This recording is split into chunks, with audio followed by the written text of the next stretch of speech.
à tous, donc aujourd'hui on se retrouve pour lecture de Dégel de décembre 2016, ce sont les derniers de l'année. Comme vous avez pu le voir, la petite pile, il y a pas mal de choses, il y en a d'autres trucs qui sont à côté de moi, médiathèque plus cadeaux de Noël.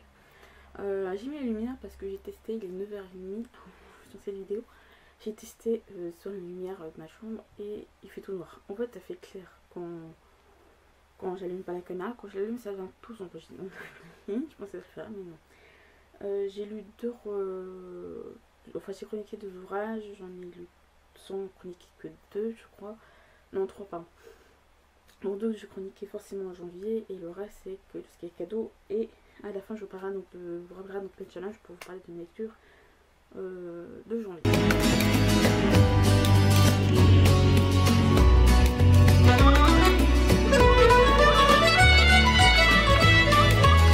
Alors en premier, le livre je l'ai pas là, il est dans la chambre de mon frère et il est en mitard hier soir donc il dort encore. C'est donc le tour du monde des enfants souillés de Doc Seven en session First. Et oui, le livre est lui, pas à moi, j'ai sûrement prêté pour le lire et vous le chroniquer. Je vous mettrai donc la ouverture maintenant.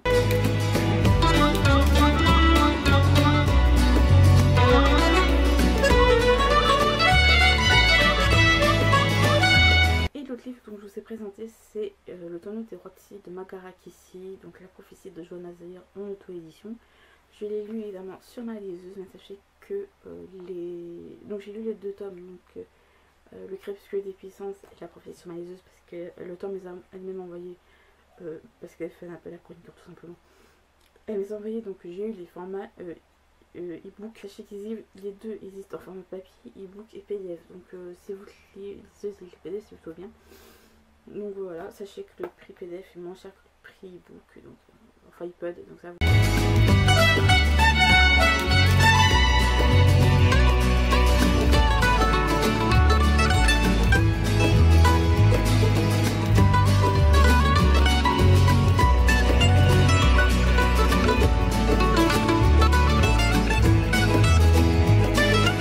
Dans le livre que j'ai pas lu, que j'ai pas chroniqué, il y a Feuillet couchant, donc c'est le tome 2 de la série des comics, enfin je sais pas si c'est des comics je pense, sur Assassin's Creed, donc de Delcolle, McCreary, Edward et Nunes, je sais pas comment vous prononcez le nom qui est là. Donc là c'est aux éditions Les Deux Royaumes, qui est la maison d'édition créée par Ubisoft, qui édite notamment les jeux. Donc ce tome 2 est dans la continuité du premier. Là on atterrit sous l'Empire Inca. Je vous conseille de lire le tome 1 avant de lire le tome 2, certes, parce que certains changent d'époque d'un tome à un autre, mais l'histoire au XXe siècle a une continuité, donc si vous voulez pas perdre le fil, je vous conseille de lire le tome 1 avant. J'ai aussi lu et non chroniqué donc le tome 7, pardon, le tome 6, c'est le tome 6, oh non, le tome 7, je me suis trompée.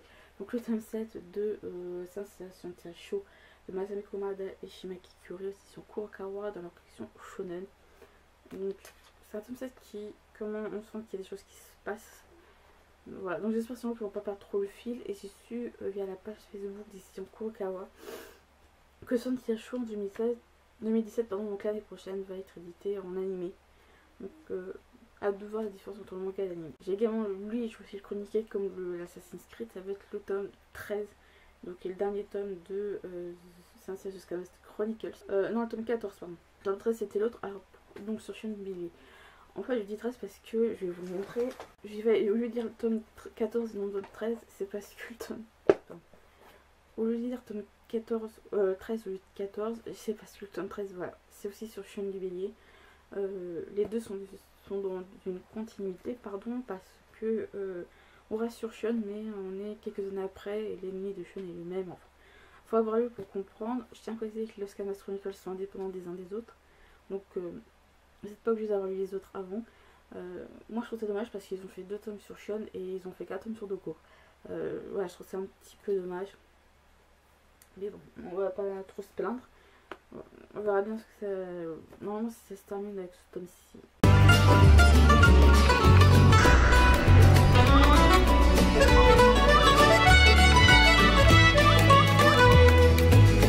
Donc vu que je dois aller tout à l'heure à la médiathèque, je vais tout de suite vous présenter ce que j'ai eu.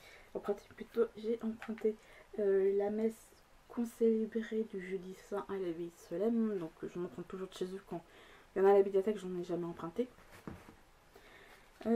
Toujours dans le style genre religieux, on peut appeler ça comme ça. Paris Expert Paris, École de Notre-Dame, 1118-1240. Donc du Diabolus in Musica, Anthony Kerber, c'est ça, Kerber. Voilà. Et Song of Song, il y a beaucoup de noms. Donc voilà, donc des cantiques de la Renaissance apparemment. Enfin voilà, je sais pas, il y a trop d'informations sur la pochette que c'est dur à dire. Et pour les tout petits, j'ai également emprunté comédie musicale pour petites oreilles, donc je trouve ça vachement sympa. Donc il y a pour là-dedans West Side Story, Carousel. Donc évidemment, c'est une chanson par comédie musicale. Hein. Il y a Carousel, Le Magicien d'Oz, La Veuve Joyeuse, Top Hat, Les Hommes préfèrent les blondes, My Fair Lady, La Mélodie du Bonheur, Showboat, Porgy and Bess, Wonderful Town, Un Américain à Paris, Kismet et un nouveau West Side Story. Donc West Side Story, je pense que c'est très connu. Il y en a d'autres, Magicien d'Oz et Les Hommes préfèrent les blondes, je crois. Bref. Pour les livres, oui, il y en a un petit peu. Je vais emprunter ce que j'ai emprunté pour les plus petits que je garde, etc. Donc j'ai emprunté Que fait la mouche de Jean Leroy et Mathieu Maudet. Édition Frimousse de leur collection Pot de colle. Donc c'est des petits ouvrages qui sont cartonnés. Une fin d'ocre, toujours de Jean Leroy et Mathieu Maudet. Donc là, c'est l'édition L'école des loisirs de leur collection Loulou et compagnie. Et toujours de Jean Leroy et Mathieu Maudet. Mange, toujours édition Frimousse de leur collection Pot de colle. Donc j'ai vu qu'ils ont fait vraiment le truc qui sont très sympas. Ce sont tous des ouvrages qui sont cartonnés évidemment. Moi je trouve ça sympa, c'est des tout petites histoires. J'ai généralement une phrase comme ça par dans le cas de Mange Banane, ou pareil pour Fadocre. J'ai aussi emprunté L'Oiseau, donc dans la collection Mes premières découvertes de Kelly Margenez. C'est celles que vous savez qui ont par moment ce genre de page transparente. Moi j'adore, j'ai connu ça quand j'étais petite et ça me rappelle de bons souvenirs. Moi j'avais emprunté La mécanique du cœur de Mathias Malzieu chez Flammarion. Collège de tome 1, Le livre de la lune d'Ulysse Malasagne chez Graphitine. Et j'ai aussi emprunté Léonard et la machine infernale de Jobert J. Harris aux éditions Pocket Jeunesse. Donc oui, je pense que j'ai acheté parce que j'adore tout ce qui touche à Léonard de Vinci.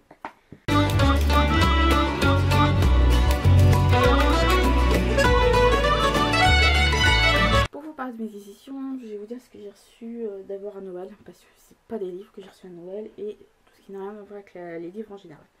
Donc j'ai pour Noël, donc c'est notamment mes parents qui m'ont offert ça, ils m'ont offert, hop là, donc c'est donc pour ceux qui connaissent pas, ça vient donc du Palais d'été, donc sur la collection T25. Il y a le Thé des délices, qui est donc l'édition limitée du Noël 2016, qui est, je sais plus, un thé noir je crois, j'ai un doute. Ouais, c'est un thé noir, donc thé noir agrumes confit au cacao. Sinon les autres, je vais vous le dire après, c'est généralement des thés qui sont aux agrumes et épices, donc ce qui est plutôt pas mal. Donc en fait vous avez des petits trucs comme ça pour tirer, c'est du thé en vrac. On voit mal parce qu'il y a un petit verre. Voilà, c'est du thé en vrac. Ils sentent vachement bons, ils sont vachement forts n'empêche pour le thé noir. Je vous montrerai ce qu'il y a, mais je ne vais pas vous montrer spécialement ce qu'il y a dedans. Donc il y a le thé des délices, je vais remettre dans le coup, parce que comme vous pouvez le voir ici, vous avez marqué en anglais en bas et là en français, je vois pas qu'on voit tant que ça. Donc c'est leur collection numéro 25, comme je l'ai dit, vous avez donc le thé des délices qui est un thé noir, le thé noir numéro 25, le thé vert et l'infusion. Jardin numéro 25 celui-là. Donc il y a le jardin numéro 25 qui est donc une infusion. Et ils m'ont également offert c'est également leur thé numéro 25, mais sous forme, c'est un coffret et sous forme de mousseline, c'est-à-dire en sachet. Donc voilà, il y a le thé des délices, donc le thé noir, le jardin numéro 25 qui est l'infusion, le thé vert numéro 25, le thé noir numéro 25 et vous avez le rooibos numéro 25. Donc voilà, ce genre de mousseline, j'ai quoi faire pendant un petit moment. Voilà, donc je sais que j'ai quoi voir pendant un moment, surtout avec les petits formats. Ma mère a eu, vu celle qui était allée, et elle a eu donc 2 petits cadeaux en plus qu'elle m'a donné, donc un parce que c'est normal. C'est donc le Noël Théophile, c'était vert, prune et gouin et c'est une édition limitée.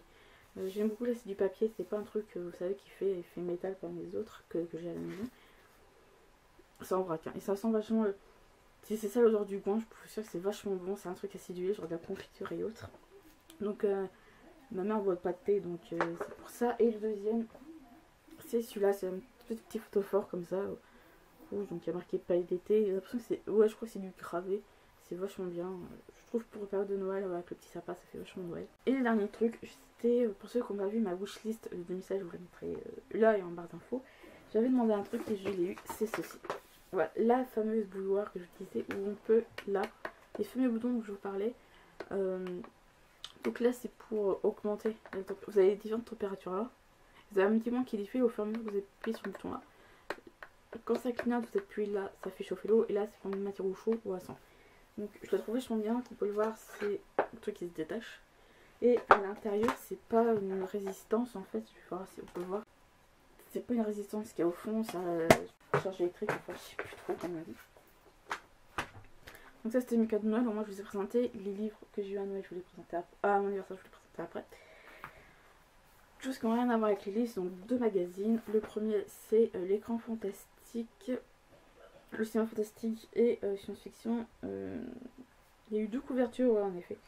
Et c'est celui-là de décembre 2016, donc en grande couverture avec Rogue One. Mais moi je l'ai pas pris pour Rogue One, je l'ai même pas allé voir le film franchement. Je trouve Star Wars c'est sympa, mais c'est peut-être pas... La bande-annonce m'attirait pas plus que ça, mais c'est surtout pour ça. Sur Assassin's Creed, la révolte des assassins, et vachement l'article il est super cool.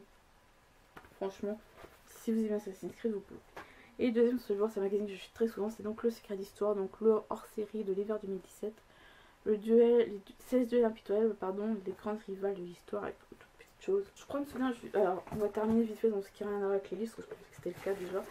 J'ai l'impression d'avoir reculé la caméra. De créer qui n'a rien à voir avec les livres, c'est donc ceci, c'est une pop des animaux fantastiques, donc celle de Norbert Dragono. Donc ça c'est la 02. Vous dire c'est quoi la 01? Étant donné que Norbert c'est le personnage principal. Moi j'ai celle, vous voyez, il a un œuf dans la main. La première, c'est pas un œuf qu'il a dans la main, mais sa valise. Et il a donc l'écharpe de Poussoufle autour du cou. Je sais pas si on voit très bien au niveau de l'image. Donc vous avez le 1 là et le 2 là. Voilà. Donc c'est une petite folie on va dire, parce que j'ai dû payer 15 € à Micromania. On va rester avec les animaux fantastiques parce que je me suis acheté le carnet magique de Norbert Dragono. Il n'y a pas d'auteur, je pense qu'il y a plusieurs personnes qui sont réunies pour faire le livre, et c'est aux éditions Gallimard Jeunesse. Un très bel ouvrage que là aussi j'ai lu. J'aurais dû mettre la chronique, lu et non chroniqué, mais je sais pas si vous voulez le chroniquer, je pense que oui, ça va toujours être intéressant. Un tout petit ouvrage, c'est Les Animaux Fantastiques, un film magique, donc de Michael Gogg aux éditions Gallimard Jeunesse. C'est un tout petit ouvrage, 7 € je crois que j'ai dû le payer, 7,90 ou quasiment 8 €. Je t'emmène ça là parce qu'il avait laissé sur le canapé puis la petite l'a pris. Ah, pardon. Donc quasiment 8 € pour 100 pages, voilà, un peu cher pour ce que c'est. Il était en dédicace au moment, j'ai eu de la chance, puis au moment, je suis pas la librairie où je vais régulièrement. Sur Facebook, je ne serais pas dessus. Je suis allée, je me suis fait dédicacer, parce qu'il y a eu une conférence questions-réponses. Donc, je me suis acheté les pires batailles de l'histoire de Benjamin Briot, donc Alias Nota Bene sur YouTube, aux éditions Robert Laffont. J'adore ce qu'il fait, franchement. Donc, c'est génial, franchement, si vous pouvez le lire. Myriam on a fait une vidéo, je crois, sur sa chaîne, donc, ouais, dédicace. Je me suis également acheté Last Descendant, donc le premier tome de Assassin's Creed Series, pendant qu'une nouvelle série d'assassins en roman. Donc c'est de Matthew J. Kirby aux éditions Bayard. Je trouve ça vraiment intéressant de se dire oui, mais dans un point, vous allez voir c'est d'autres romans Assassin's Creed, donc Renaissance, La Croisade secrète, Renaissance, Brotherhood, Révélation, Forsaken, Black Flag, Unity et Underworld. J'étais en train de chercher parce que pour le 3 c'est un autre nom, pour le Snake c'est un nom aussi. Vous allez me dire oui, mais pourquoi tu sais plus intéressant? Très simple. Quand j'ai lu les romans dont je vous ai parlé à l'instant, j'ai joué au jeu avant de les lire. Donc ce préféré, j'étais influencée, je savais déjà à quoi ressemblaient les personnages. Sauf pour Syndicate où le personnage d'Ethan Frey, vu qu'il apparaît pas dans le jeu, là je peux me permettre un peu de l'imaginer. Là, c'est rien à voir avec les jeux. On peut s'imaginer à quoi peuvent ressembler les personnages. Les comics et les BD, on nous donne déjà un faciès, donc un visage. Donc c'est tout à fait différent. Donc au moins là, on peut imaginer les lieux, etc. autrement. Parce que les autres, comme je dis, on a déjà tout qui nous est donné. Si vous... Alors pour les romans que je vous ai parlé avant, si vous n'avez pas joué au jeu, oui, vous pouvez vous permettre de tout imaginer. Hein. Je vous dis pas jouer au jeu avant. Et les derniers gros achats, donc également en truc, ce qui n'est pas vraiment un livre, c'est ceci. Donc c'est quelques voyages. Donc j'ai 12 fantasy fantastique, livre de coloriage et d'écriture magique, et décors et personnages à colorier. Donc voilà, j'ai du mal à les colorier tellement que les dessins sont beaux. Parce que si je pouvais, je l'artisanerais à l'infini. Et ce qu'on m'a offert à mon anniversaire, c'est donc ce livre-ci, Au corps de la magie, donc le making of, donc des animaux fantastiques, avec Paria Nathan, avec un à propos d'Eddie Redmayne. Eddie Redmayne qui incarne tout simplement Norbert Dragono, donc il est acteur, il a fait plein de films et autres. Il a joué dans des pièces de théâtre, il a fait quoi d'autre, des télé, un petit film je crois.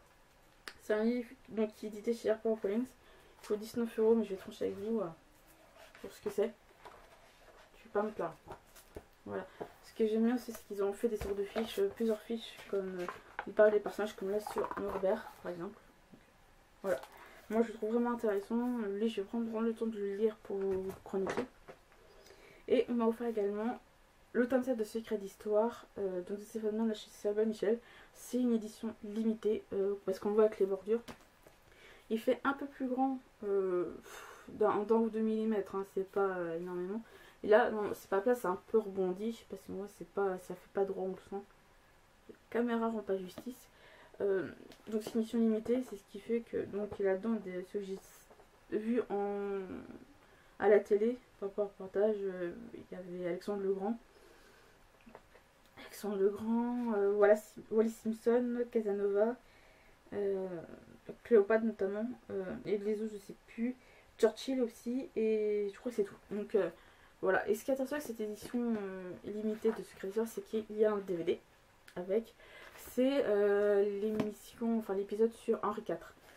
C'est Henri IV, le roi de cœur. Donc vraiment, je l'ai re-regardé, je l'avais déjà, je pensais avoir vu, en fait je crois que c'était le cas, par rapport à ce qui a été dit à la fin, notamment de l'épisode. Il faut connaître un peu l'histoire, notamment de la Révolution.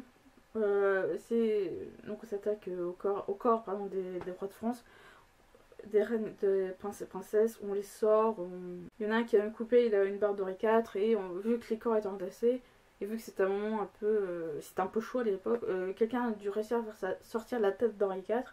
Quelques années plus tard, début des années 90 je crois, ou 80, a été mis en vente aux enchères une tête momifiée, et la personne qui l'a acheté je crois pour 3 francs, enfin pour pas très cher je crois, fait plusieurs années, et se rend compte pour lui c'est la tête d'Henri IV qui a été sortie pendant la Révolution, au moment de la Révolution, notamment au moment de la Terreur. Donc, je trouve ça vraiment intéressant.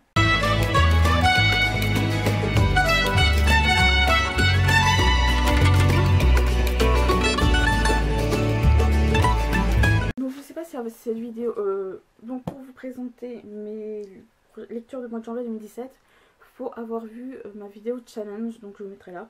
J'ai décidé de faire 2 challenges cette année, donc un, comme je l'ai dit, il y a beaucoup de livres que j'ai lu en 2016 que j'ai pas terminé, donc 2 qui commencent en décembre, donc c'est un peu normal, et finir lire tous les romans d'André Billard que j'ai en cours, et sachant que les articles qui ne sont pas terminés, il me reste 2 tomes à acheter, et pour les Alexandres, je ne sais pas quand est-ce que ça se terminer, les ateliers de Kiev aussi, et le retour de la Sautenin, je ne sais pas combien de tomes il y aura. Donc voilà, donc j'ai décidé de me mettre ça, donc voilà, en janvier j'aurai donc l'intention de terminer pour les livres que j'ai pas terminés. La Cité des Abysses, donc qui est le premier tome du cycle des Kiss d'Ariane Pricard aux éditions Le Héron d'Argent, pardon. J'ai l'impression qu'il dit vachement de bons livres, si vous voulez faire un tour, allez-y. Et pour le challenge que j'ai appelé Anne Robillard, j'ai l'intention de lire Abusos, donc c'est le tome 5 des articles dans Kiev, donc c'est édité chez Michel Lafon. Donc tous les romans d'Anne Robillard en France sont édités chez Michel Lafon.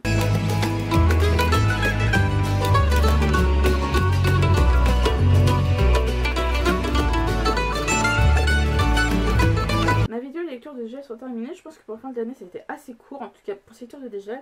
Je pensais que c'était nettement plus long parce que je pense que je vais pas mal couper parce qu'il y a eu beaucoup de blanc, hein, on dirait pas que je fais le montage.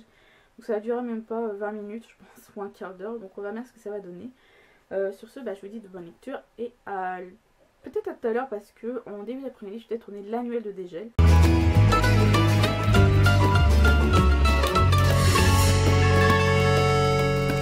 It is there in a simple hole in the earth where the treasure rests.